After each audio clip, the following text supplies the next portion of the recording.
जालन्यामध्ये पशुधन दगावलेल्या शेतकऱ्यांना मदतीचं वाटप सुरू करण्यात आले। नैसर्गिक आपत्ती निधीतनं शेतकऱ्यांना 6,91,500 रुपयांची मदत देण्यात आली आहे। अंबड तहसीलदारांनी तात्काळ मदतीचं वाटप सुरू केलं। बाधित शेतकऱ्यांच्या खात्यावर मदतीचे पैसे डीबीटीद्वारे जमा होण्यास सुरुवात झाली आहे। जालन्याच्या अंबडमध्ये अतिवृष्टीमुळे एकूण 22 जनावरं दगावली।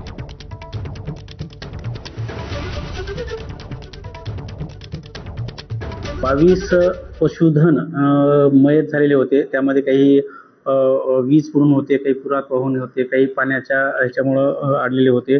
असे करून एकूण जवळपास 22 जनावरांना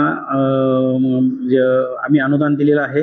त्यापैकी दुधाळ जनावरे 13 आहेत, त्यापैकी गोडकाम करणारे जनावरे 4 आहेत आणि लहान दुधाळ जनावरे 3 आहेत। असे करून आपल्याकडे जवळपास 22 जनावरांना आपण अनुदान दिलेलं आहे। माझी गाय वीज पडल्यामुळे दगावली, त्याची नुकसान भरपाई म्हणून आज 37,500 माझ्या खात्यावर जमा झाले। मी तहसीलदार साहेबांचं मनापासून आभार मानतो। माझे वीज पडून बैल गेल्यामुळे मला अनुदान तहसीलदार साहेबांनी 32,000 रुपये जमा केले। त्यांच्या तहसीलदार साहेबांचे धन्यवाद। वीज पडून बैल गेल्यामुळे